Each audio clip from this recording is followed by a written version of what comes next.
Shaletha Page is suing Brandi Jackson for car repair bills after Brandi's daughter knocked over a parking sign, damaging her vehicle. Miss Page, it is your claim that the defendant's little girl, that's this little girl here, is responsible for damage to your car. Yes. So I'd like you to tell me when that happened, where it happened, and how it happened. On February 13th, I had pulled up to pick my girls up from the Boys and Girls Club, and I had pulled up in front. My girls were on their way out, and I hear this loud boom. I didn't realize if it was my system or... I don't care what you heard a boom. I heard a boom, and so I'm just looking around because I didn't see them, but I hear someone honking, and at that point I knew that I needed to get out of my car, and so I got out of my car, and When you say you heard a boom, you know if something hits your car. Did you feel something hit your car? I have a system in my car. What? I have a system in my car, and I listen to loud bass music, and it was so I was just like, I didn't know what happened. So when I heard the person honking their car, I knew at that point I needed to get out of my car. So I put my car in park.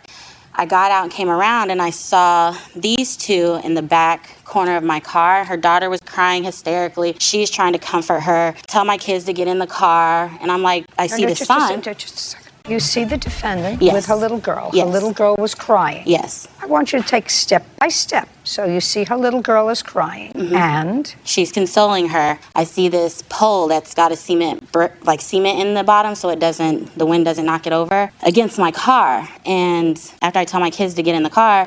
So your children came out Yes. of the Boys and Girls Club. Two of them. You tell them to get into the car. This pole with the cement block Yes. is leaning against your car. Yes. Okay.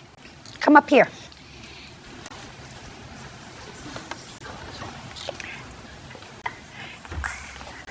Tell me your name. Sydney.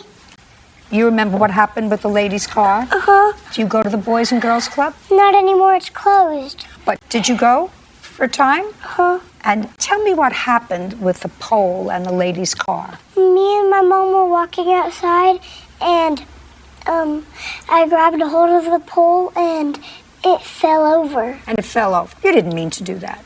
Mm-mm. No, of course not. Okay, go and sit down. You're a very pretty little girl and very smart.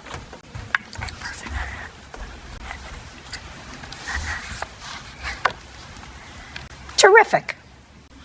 So was there a scratch on your car? Several. I'd like to see a picture of it. These are just so you can see what kind of car I have, but there's that, and then here's the actual pole and the damage.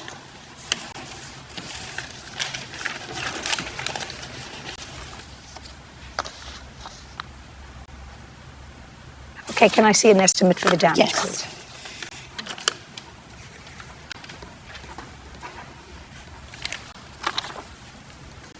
Okay. Have anything you want to tell me? I do. Well, let's make it brief because you're responsible for her damage. $452 is what it's going to cost. You have an adorable little girl who told me that she grabbed hold of this pole. Yeah. Whether she grabbed hold of it or she was trying to stand on it, she's your responsibility. Yes, ma'am. She's a child. You have to watch her. Yes, ma'am. If because of her actions, the plaintiff's car did not fly into the pole, No. there was an intervening act. And that intervening act was the fact that you didn't have control of your daughter. So if you're going to tell me that she wasn't supposed to be parked there because it's no parking, that's not the reason that her car was damaged. The reason her car was damaged was because you weren't in control of your child. That's the reason. And it says no standing, no drop-off, no pickup. That's not the reason her car was damaged. So I don't want to hear that. So forget that argument. Okay. I'm just looking at the arguments. Your car should not have been parked there. And your second argument in your defense was sue the city, not me, because they should not have put the sign up there. And if the sign wasn't there, then your daughter wouldn't have been able to topple it over into the plaintiff's car. Right. Both of those arguments fail. Now, do you have any other argument that you want to make? I just made it very fast. Okay. Those were the two you made in your Yeah, defense. I'd like for you to see these. This is what the sign is in. I know which what the makes me sign think is, and I see it. that this happened before. No, that's Just a second. So now it's happened before. I'm just assuming by the judge, by It the doesn't looks matter. of the bucket. It doesn't matter. The intervening act that caused damage to her car was the fact that you didn't have control of your daughter. Your But she wasn't supposed to be parked there in the first place, Your Honor.